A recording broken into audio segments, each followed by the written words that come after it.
Del lado izquierdo de sus pantallas vemos la cruenta toma terrorista de las FARC a Mitú, capital del departamento de Vaupés, perpetrada el 1 de noviembre de 1998. Del lado derecho es la brutal destrucción que este martes 16 de diciembre, 27 años después, dejó una nueva toma terrorista de las autodenominadas disidencias de las FARC, en esta ocasión contra el municipio de Buenos Aires, en el departamento del Cauca. Hace 27 años, 120 policías resistieron valientemente por más de 72 horas hasta la última de las balas el desquiciado ataque de 1.500 criminales que acabaron con la vida de 56 personas y secuestraron a 61 uniformados. Ayer fueron 16 los policías que, atrincherados, enfrentaron más de 7 horas el despiadado asalto de al menos 100 criminales de las FARC al mando del cabecilla alias Iván Mordisco. 8 policías resultaron heridos y 6 criminales abatidos. Como si la historia del horror de las FARC estuviera condenada a repetirse, en ambas acciones criminales hubo demoras en la llegada de los refuerzos de policía y ejército. Las autoridades locales en Cauca denunciaron que los apoyos llegaron 5 horas y media después de iniciado el ataque terrorista.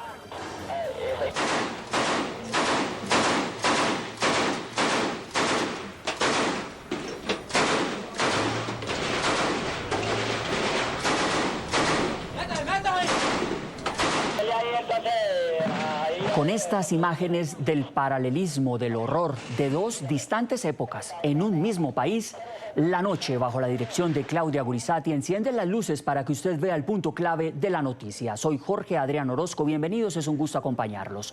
La noticia, la barbarie, la brutalidad y la sevicia que el terrorismo impone nuevamente en Colombia. Las disidencias de las FARC y el grupo terrorista ELN, empoderados en su accionar criminal, arremeten contra la población civil y la fuerza pública. Mientras terroristas de las FARC toman a sangre y fuego poblaciones enteras en el suroccidente del país, como el municipio de Buenos Aires, el ELN, con una escalada violenta de 72 horas, deja al menos 5 personas muertas, cerca de 60 acciones criminales y afectaciones en 13 departamentos. Lo de Buenos Aires es demencial. Los terroristas de las FARC, sin contemplaciones, atacaron con ráfagas de fusil y explosivos la estación de policía, la alcaldía, el Banco Agrario, la Casa de Justicia e incluso el hospital local. Viviendas de civiles también resultaron afectadas.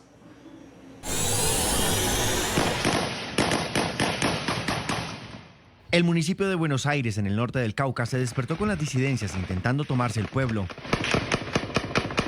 Durante 7 horas se convirtió en un infierno bajo el ataque demencial de las disidencias. No, esos policías. A las 6 de la mañana empezó el objetivo, la estación de policía y la alcaldía, que fueron atacadas con ráfagas de fusil y explosivos artesanales. La gente abría con temor sus ventanas solo para confirmar el horror que se vivía afuera. Hombres con fusiles empezaron a amenazar a la población y a tomarse las calles. Utilizando megáfonos, se dirigían directamente a los policías atrincherados exigiendo que se entregaran.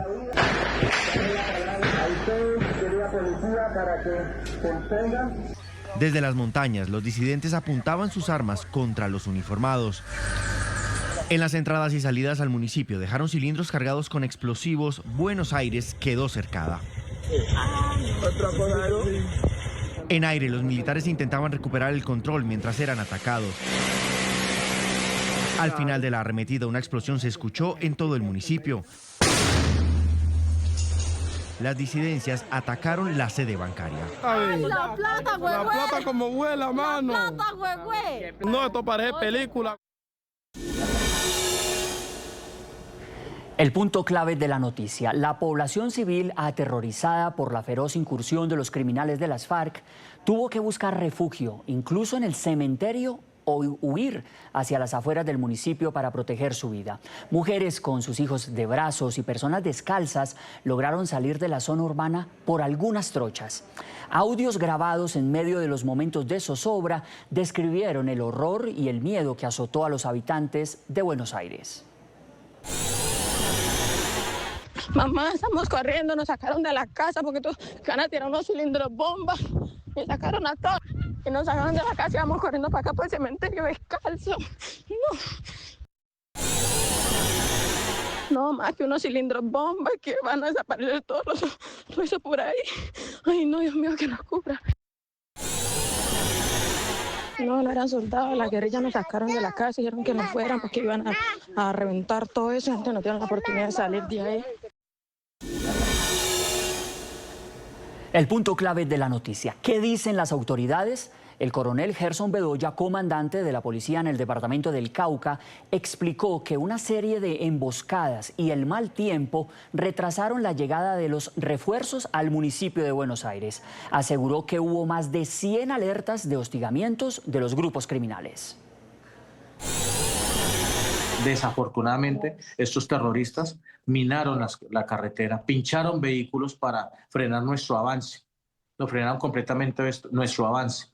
Se pidió el apoyo por parte de Fuerza Aérea con el avión Fantasma y de entre las 5:30 de la mañana y las 10 de la mañana, desafortunadamente el clima no nos ayudó para que las aeronaves entraran a apoyar. Por su parte, el general Eric Rodríguez, segundo comandante del Ejército de Colombia, explicó que hubo comunicación permanente con las unidades que repelían a los criminales disidentes de las FARC y denunció que los criminales utilizaron menores de edad para perpetrar la arremetida terrorista.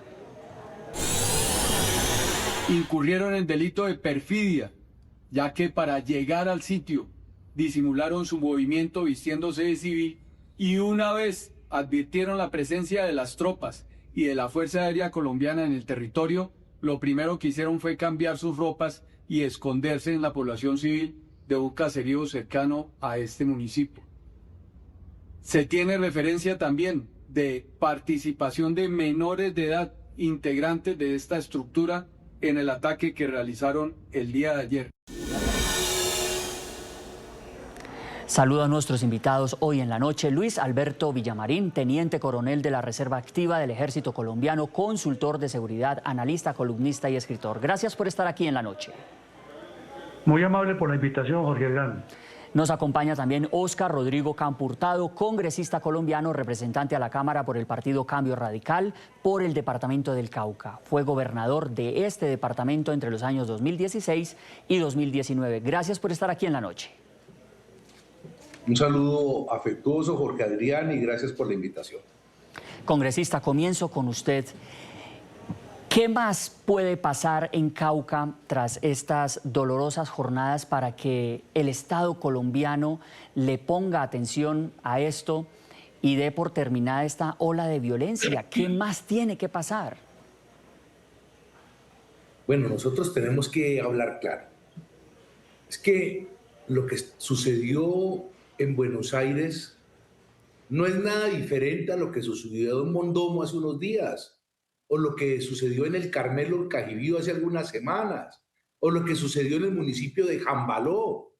Son las mismas voces de los policías pidiendo auxilio, de que los vayan a cubrir de una forma más rápida los apoyos aéreos. Son las mismas caras, los mismos rostros de caucanos inmersos en el miedo, en el terror.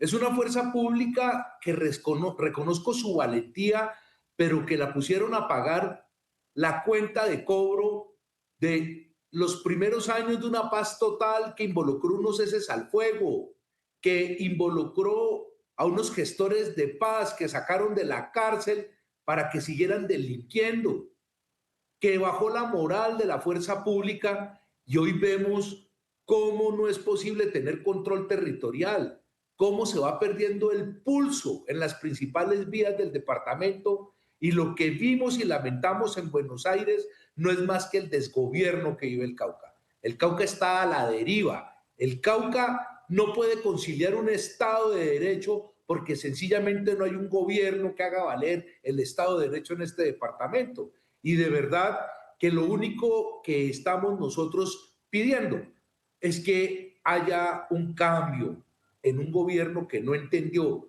que este departamento era muy sensible a la violencia, que se le olvidó que había que sustituir las economías ilegales, que se quedó solo haciendo anuncios.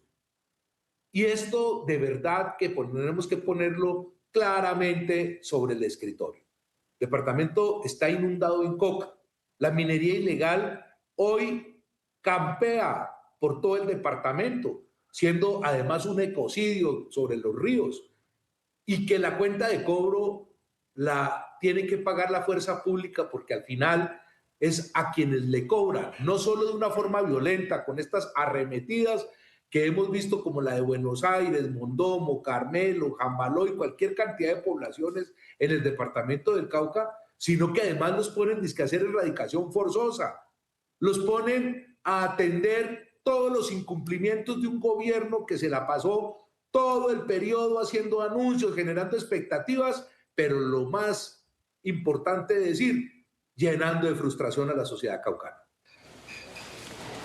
Un preocupante panorama, sin duda. Coronel Villamarín, ¿le quedó grande al Estado colombiano retomar el control en un departamento tan neurálgico y tan estratégico del suroccidente colombiano como es el Cauca? Hace rato, Jorge Adrián, este problema viene desde hace muchos años. Conocí el Cauca en el año de 1979 y anduve por muchos de los escenarios que hoy están llenos de bandidos. En ese tiempo era un tal Sargento Pascuas y un tal Capitán Tranquilo el terror de esa zona. Con el paso de los años aparecieron el M-19, las FARC, el EPL, el ELN, pero es que el departamento del Cauca es una Colombia pequeñita, tiene de todo. Lo único que no tiene es región Caribe, pero tiene hasta región amazónica en la bota caucana. El problema del Cauca, como el de todo Colombia, es que las instituciones, sin excepción, no han cumplido con su deber. Porque el señor Petro es lo peor que le ha pasado a Colombia, pero es que el Congreso de la República ha sido inferior, indiferente, ineficiente e incapaz de meterlo en cintura. Tienen disculpas mil y se está aprovechando la época electoral cada quien para decir es que nosotros somos los buenos y Petro es el malo. No, malos son todos. Y por eso el departamento está como está. Se le ha querido trasladar a las fuerzas militares y a la Policía Nacional una responsabilidad que tiene que ser integral. Desde la Constitución del 91 se le permitió a los indígenas montar un paraestado y hoy Petro andaba con el cuento de que por fin se le dio lo que estaban pidiendo los indígenas y entonces le está creando es otro estado. En el Cauca no hay un estado, hay como 20 estados y cada bandido manda en su pedacito. Y cada vez que la fuerza pública actúa aparecen todos los colores politiqueros buscando sacar ventajas, hablando de derechos humanos y de los campesinos y los indígenas, y en las épocas electorales más. Síntesis, le quedó grande al Estado como Estado, a todas las instituciones. Se le salió de las manos al Congreso de la República, que además de cuestionar no hace mayor cosa, se le salió de la mano al presidente, al ministro de Defensa, que es un inepto, al general Sánchez, y al que estuvo antes, que era peor porque era comunista, a los comandantes de las fuerzas militares que no tienen ni los recursos, ni los apoyos, y en general a los colombianos que estamos mirando para otro lado pensando en el Tutaina, Tuturumaina. Congresista Hurtado, a propósito de lo que nos dice... Campo. Congresista Campo, a propósito de lo que nos dice aquí el coronel en retiro, que nos está haciendo este análisis de la situación de seguridad de Colombia, ¿hasta dónde llega esa responsabilidad integral y esa exigencia de autoridades regionales y locales de la mano con el Congreso para poder tener una estrategia de seguridad que realmente funcione en el Cauca? Aquí hay algo que es importante tenerlo presente. Hay tres ramas del Estado y desde luego el Congreso tiene que tener también responsabilidades sobre lo que de una u otra forma atiende el Estado desde la rama del Congreso. Nosotros hemos hecho oposición todo el tiempo. Nunca hemos estado con el gobierno. Le hemos hecho controles políticos a los distintos ministros de defensa, desde Velázquez a este que hay ahora, que es Pedro Sánchez, donde además hemos hecho exigencias claras frente a lo que significa el pie de fuerza. Pero retomo algo que es importante también. Lo dije hace un rato. No se le puede cargar a la fuerza pública los desatinos del gobierno. Y si bien se tiene sobre la mesa hablar de que la culpa es de todo el mundo, es ¿qué vamos a hacer? Porque si no, si esto no tiene salida, pues la cuestión va a ser muy difícil. Aquí nosotros tenemos que revisar de una forma integral por qué no se atendió la sustitución de cultivos de uso ilícito. Se le ha hecho control político también en el Congreso. Ahorita la doctora Gloria Miranda, que tiene su responsabilidad en la oficina de sustitución, muestra un balance muy pobre. Pero también tenemos que decirlo, el pie de fuerza es el suficiente que tiene el departamento, tiene que responderlo el ministro, porque lo que nosotros vemos es que no hay control territorial. Y frente a lo que es la inversión, aquí se habla de un Pacto Cauca, pero el Pacto Cauca es un anuncio, nada tiene que ver con las realidades en materia de vías rurales o de proyectos productivos o de vivienda para los sectores más pobres. Y no porque atrás no se haya hecho cosas. Claro que también se ha afrontado situaciones de dificultad enorme en el departamento del Cauca, un departamento con unos niveles de pobreza muy altos y que muy seguramente la misma historia nos explicará por qué las dificultades estructurales que tiene este departamento frente a la tierra, frente a la convivencia de comunidades indígenas, afrocampesinas. Pero eso no puede excusar la falta de gobernabilidad que ha tenido este departamento en el periodo actual. Y es allí donde nosotros hemos centrado el debate en el Congreso de la República, particularmente quienes hemos sido oposición desde el día 1 de este gobierno, porque lo que hoy vive el departamento del Cauca es el desatino absoluto de la paz total, que no logró desmovilizar a nadie, pero sí logró fortalecer a unos grupos al servicio de las economías ilegales que hoy manejan las principales vías, que hoy controlan la sociedad, varios corregimientos que tienen carnetizados, que tienen retenes ilegales hasta en las vías principales, en las vías secundarias, y el departamento encuentra hoy que no es precisamente el gobierno quien le da esperanza o le da solución a los problemas que está viviendo. El desatino de la paz total, dice el congresista Campo. Y a propósito de ese liderazgo y de responsabilidades políticas, pues hasta este momento el presidente Gustavo Petro, hasta la hora de grabación de este programa, no ha hecho una condena directa al horroroso y brutal ataque terrorista de las FARC en Buenos Aires, Cauca. Pero sí le envió un mensaje a Iván Mordisco, a este cabecilla criminal de las disidencias, en el que le hace una aparente advertencia de reanudar la expersión aérea contra los cultivos de hoja de coca. En el caso de las fuerzas de Iván Mordisco, que pertenecen a la Junta del Narcotráfico, tienen capacidad de reposición después de los golpes propinados. Prácticamente su frente araucano fue destruido, basados también en el comercio cocainero en el mundo. Estas fuerzas son las que están en combate con el Estado y no hay negociaciones de ningún tipo con ellas. Si las fuerzas del Cauca de Iván Mordisco y Marlon continúan con la práctica de usar la población contra la fuerza pública, se pasará del programa de sustitución de cultivos fuerte en Argelia al programa de fumigación con glifosato. Por su parte, la vicepresidente Francia Márquez sí expresó su rechazo y exigió capturar a los criminales responsables del terror en Cauca. Le pidió al ministro de Defensa reforzar la seguridad en el departamento que, recordemos, es donde la vicepresidenta es oriunda. Rechazo con todas mis fuerzas la destrucción de Buenos Aires, el terror sembrado en Suárez y Santander de Quilichao y el atentado con explosivos en el barrio Manuel Beltrán de Cali, acciones perpetradas por el ELN y otros grupos armados ilegales. Estos hechos merecen todo el repudio de la sociedad. Le solicité respetuosamente al ministro de Defensa, Pedro Arnulfo Sánchez Suárez, reforzar la seguridad y retomar el orden público. Como gobierno nacional no podemos permitir que estos grupos al margen de la ley impongan el terror en los territorios. Hay que reforzar la inteligencia para anticipar estos hechos y capturar a estos criminales para que respondan ante la justicia. Coronel Villamarín, La solución inmediata es este tipo de mensajes con aparente advertencia al cabecilla Iván Mordisco. El presidente Petro le dice que si no detiene, que si continúan estos ataques contra la población, entonces procederá a la fumigación o a reanudar la fumigación, la aspersión aérea con glifosato contra los cultivos de coca. ¿Es esa la solución? Es más de lo mismo, Jorge Iván. Es como si estuviéramos escuchando a Santos cuando decía, yo tengo la llave de la paz.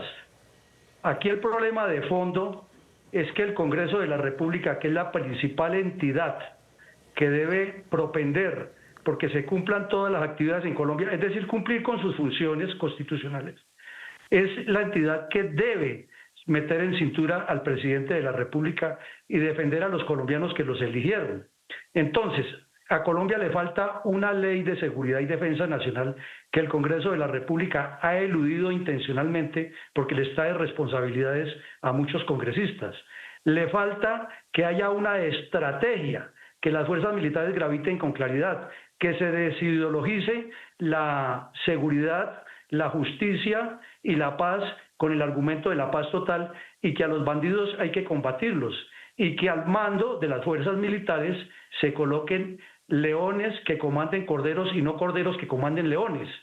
Asimismo, que la justicia asuma su responsabilidad, pero con una justicia politizada, ideologizada, como la fiscal actual, y con un ministro de Justicia como tuvimos a Montealegre, pues es imposible que la justicia esté funcionando. Además, cuando los sindicatos izquierdistas de la justicia andan es buscando prebendas y no pensando en la garantía de los colombianos.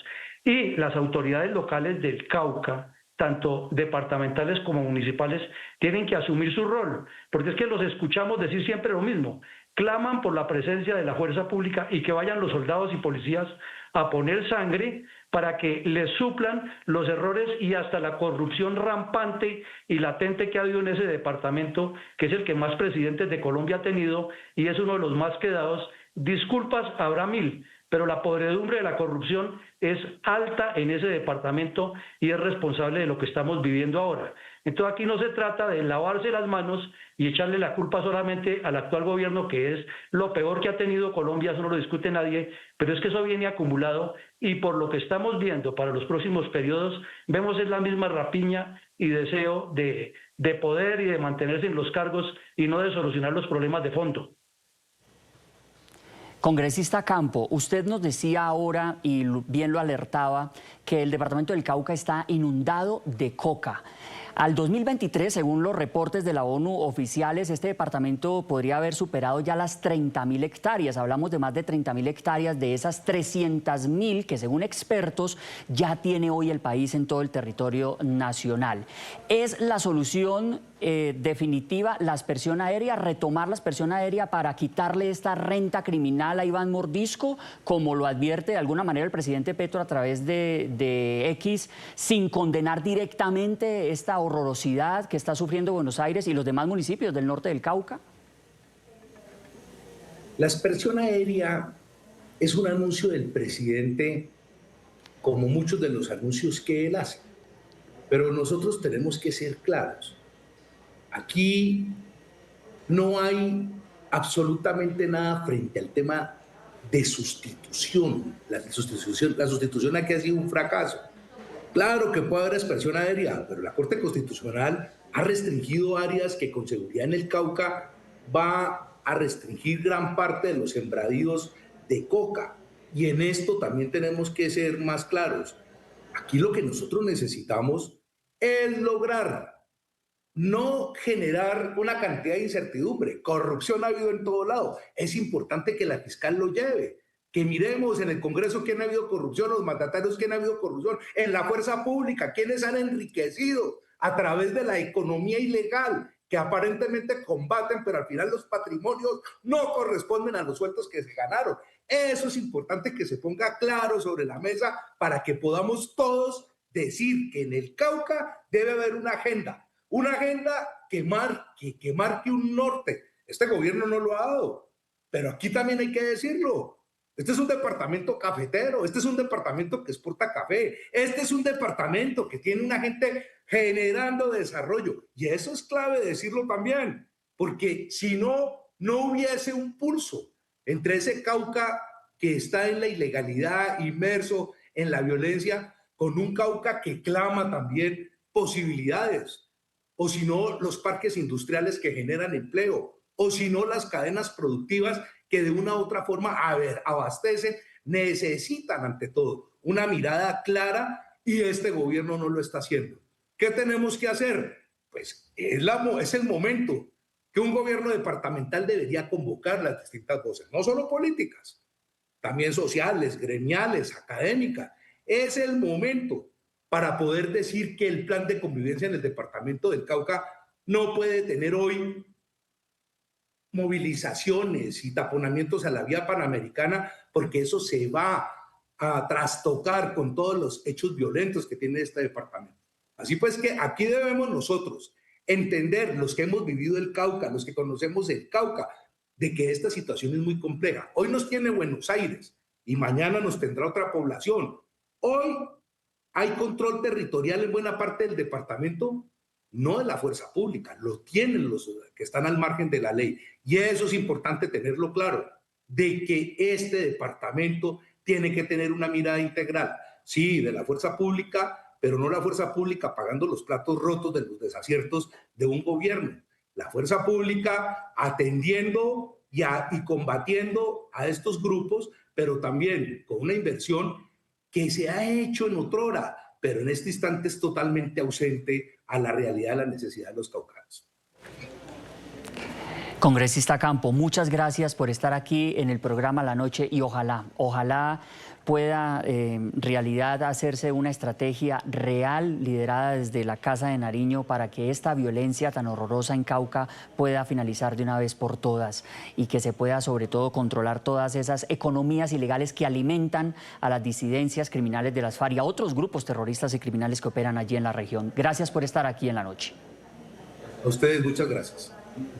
También le agradezco a Luis Alberto Villamarín, coronel retirado de la Reserva Activa del Ejército Colombiano. Muchas gracias por estar aquí siempre con su análisis. No, muchísimas gracias a ustedes por la invitación, Iván. Gracias. Al regresar de comerciales hablaremos con Robert Olivo Melo. Él es padre de uno de los dos subintendentes de la policía asesinados también este martes en la ciudad de Cali, en un atentado, un atroz ataque criminal atribuido por las autoridades al grupo terrorista ELN. Ya volvemos. Horas antes del salvaje ataque de las FARC en Cauca, otro hecho criminal estremecía a Cali, la capital del departamento del Valle del Cauca. Terroristas activaron un artefacto explosivo al paso de una patrulla motorizada en el barrio Mariano Ramos. El ataque atribuido al ELN le costó la vida a los subintendentes de la policía Jorge Leonardo Gómez, de 36 años, y Robert Steven Melo, de 33 años. Al dictamen que tenemos de los artefactos explosivos que utilizaron estos terroristas corresponde al perfil criminal que utiliza el Ejército de Liberación Nacional. Hemos dispuesto un equipo con todas las capacidades de nuestra seccional de inteligencia, nuestra seccional de investigación criminal, nuestro GAUL de la Policía Nacional de todos los colombianos, un total de 20 funcionarios para la celeridad, adelantar la investigación de estos actos.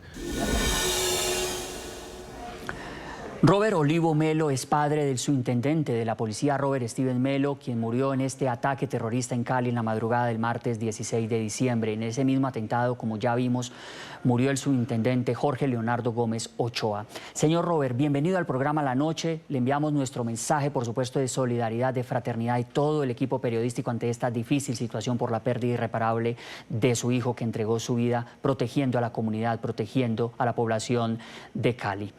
Nuestra solidaridad, por supuesto, para usted y toda la familia. Gracias por estar aquí en el programa La Noche. Sí, así es. Señor Robert, cuéntele a nuestros televidentes del continente americano que lo ven a esta hora, quién era su hijo y por qué él quiso ser policía, servirle a la patria.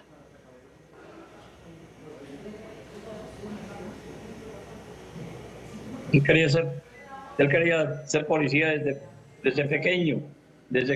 Desde pequeño fue auxiliar, prestó servicio como regular en Arboleda Caldas, Después se presentó por Tuluá, no pudo ingresar por Tuluá, después ingresó por Tunja, ahí fue donde, por Tunja, Boyacá, ahí fue donde ingresó. Y la verdad llevaba 12 años en la institución. 12 años. ¿Cuándo fue la última vez que pudo conversar con él por teléfono o verlo en persona? ¿Cuándo se vieron?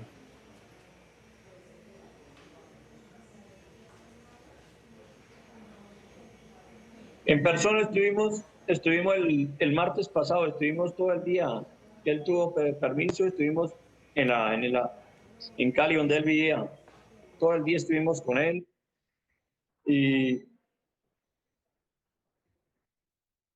fuimos a comer, todo eso. Pasamos el mejor día y hablamos la noche del lunes en la tarde.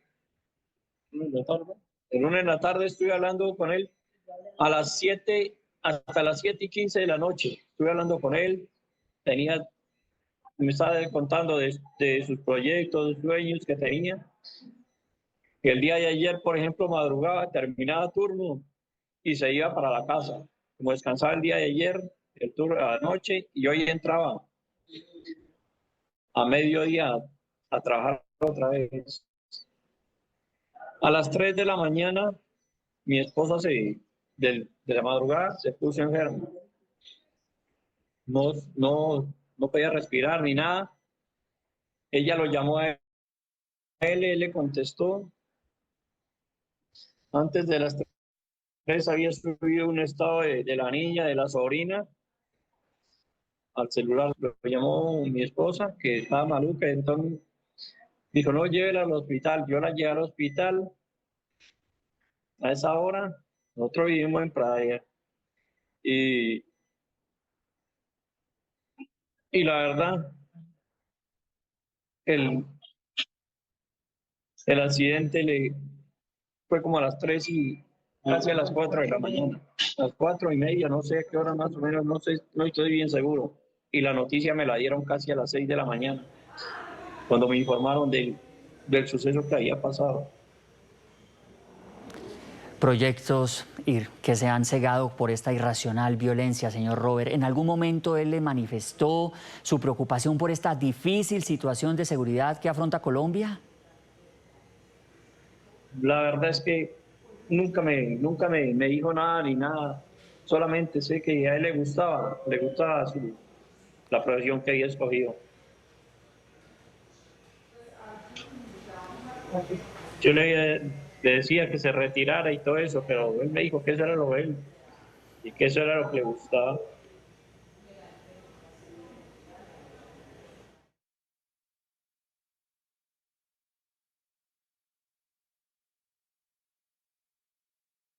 ¿En Cali? Bueno. ¿Cuánto tiempo llevaba él allí asignado a esta zona, don Robert? En total, ya que como... No tengo la fecha exacta, ¿viste? Pero ya lleva tiempo. Estaba recién había ascendido y todo eso, estaba muy contento. Estaba muy contento con el ascenso, todo eso. Tenía planes. Todo lo que él pensaba me lo contaba a mí. La familia llegaba a contarnos todos los planes que él tenía.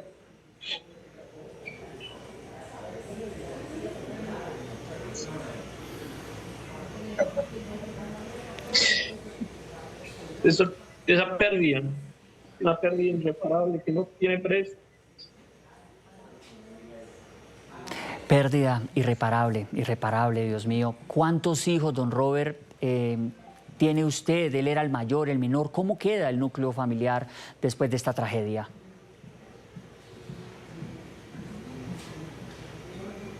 Tengo 2 hijos. Él era el mayor. ¿El su intendente era casado, soltero, deja hijos? No, era soltero, no tenía hijos.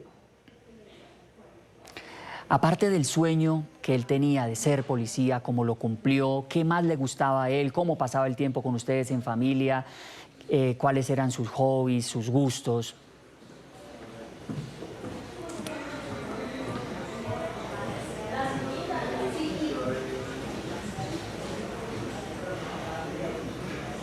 Cuando llegaba a la casa, hacíamos cualquier clase de trabajo que había que hacer.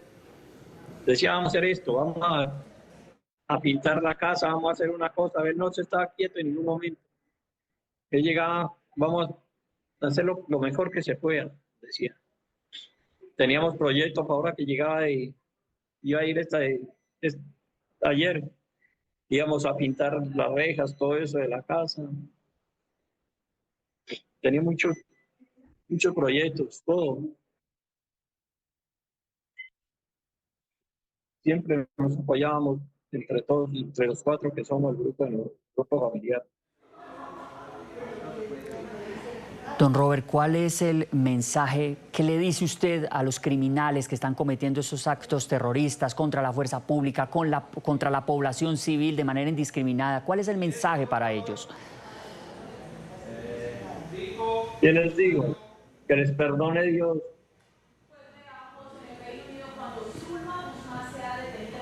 Porque uno es humano y es muy difícil. Y usted, como víctima del terrorismo, de esta criminalidad, ¿qué opina de esas conversaciones de paz, de esas mesas de diálogo que ha entablado el señor presidente de la República con agrupaciones criminales, con grupos alzados en armas? Él insiste en su denominada paz total. ¿Qué opina? No, pues, ¿qué le dijeron? No, sin palabras. Ya en este momentico voy a viajar porque ya llegó el transporte por nosotros. Muchísimas gracias. No, don Robert, al contrario, sabemos por la situación que usted está pasando y al contrario le agradecemos mucho habernos atendido. Nuestro abrazo fraterno y nuestra solidaridad. Listo, muchas gracias. Un abrazo a toda la familia en Cali, de este subintendente, héroe de la patria, y también, por supuesto, a la familia de su compañero que perdieron la vida en este acto irracional, demencial, criminal, terrorista ejecutado en el barrio Mariano Ramos, en el sur oriente de la ciudad de Cali, en el sur occidente de Colombia. La violencia que sigue dejando familias rotas para siempre en este país. Vamos nosotros a una pausa aquí en el programa La Noche, ya regresamos.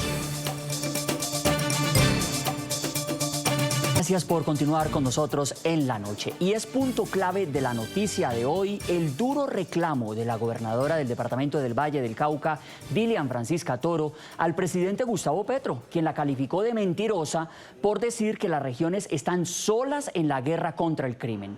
La mandataria regional le cuestionó a Petro fuertemente su denominada política de paz total y la desatención para implementar una estrategia de seguridad.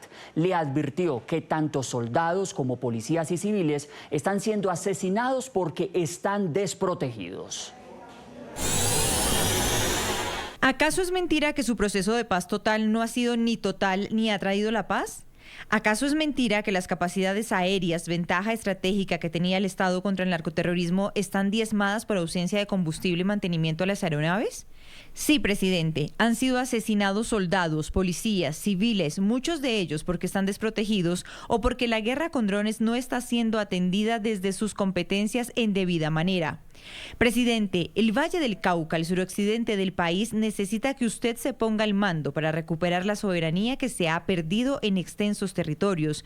No caiga en una discusión de redes sociales. Lo invito a que trabajemos sin mirar diferencias políticas en recobrar la seguridad de los vallecaucanos. Es su deber. Yo sigo presta a seguir cumpliendo con el mío. Mentira es lo que dice la gobernadora. Tenemos miles de hombres del ejército en el Cauca para defender el Cauca y el Valle del Cauca de los narcotraficantes armados.